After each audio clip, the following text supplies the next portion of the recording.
Salam spektakuler. Saya Laodi Mandong dari Idola Institute. Topik kita pada hari ini adalah menjadi makbul. Suatu kepastian bahwa Allah Subhanahu wa Ta'ala senang kepada orang yang senantiasa memperbanyak berdoa dan meminta kepadanya.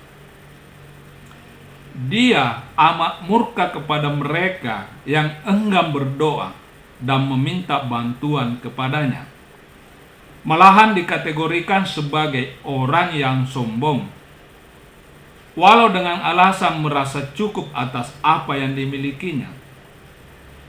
Esensinya, doa adalah merupakan saripati ibadah. Hal tersebut tercermin dalam ibadah sholat, mulai sejak berdiri, ruku, sujud, duduk sampai salam, keseluruhan gerakan disertai bacaan yang intinya berisi doa dan pujian. Setiap permintaan doa, Allah memperkenankan yang penting dimohonkan dengan penuh keyakinan. Doa yang tidak disertai keyakinan ibarat bagaikan hayalan, sekadar lamunan atau omong kosong.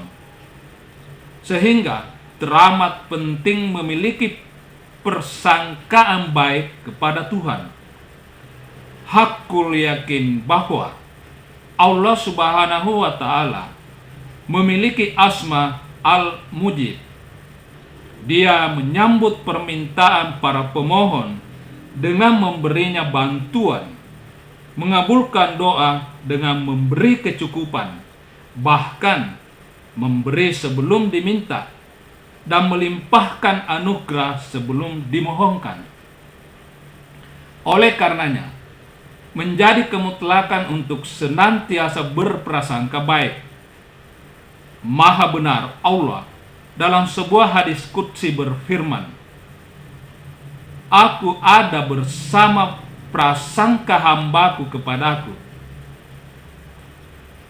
Jika ia menyangka baik, maka ia akan memperoleh kebaikan. Dan jika ia menyangka jelek, maka ia akan mendapatkan kejelekan."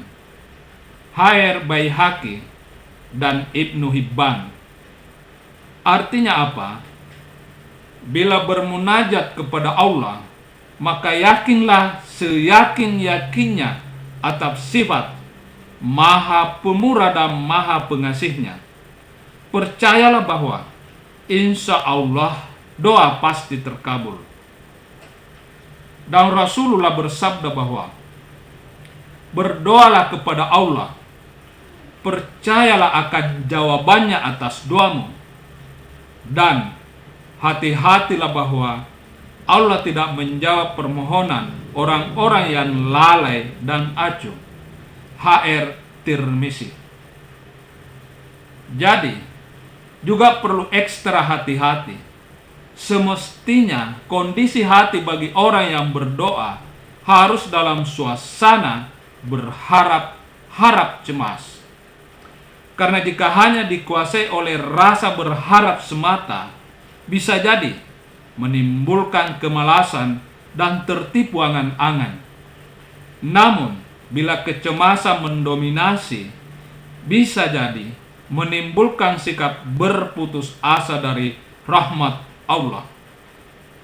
Sehingga, bila bermohon diberi kecukupan, maka teramat penting berkeyakinan bahwa Dia Maha Kaya. Dalam bermunajat atau berdoa, tentu adab dan etika menjadi keharusan yang urgen dipenuhi. Menurut Ibnu Athaillah, beliau mengatakan bahwa sesungguhnya doa itu mempunyai rukun-rukun, sayap-sayap, waktu-waktu, dan sebab-sebab. Jika doa itu memenuhi rukun-rukunnya, maka ia akan menjadi kuat. Bila terpenuhi sayap-sayapnya, maka ia akan terbang di langit.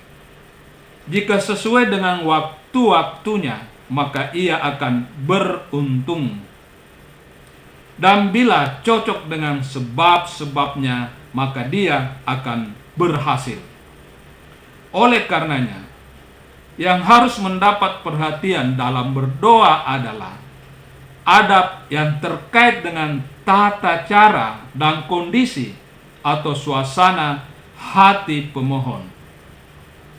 Yakinlah bahwa sesungguhnya Allah Subhanahu wa Ta'ala amat dekat dan memperkenankan doa hamba-hambanya.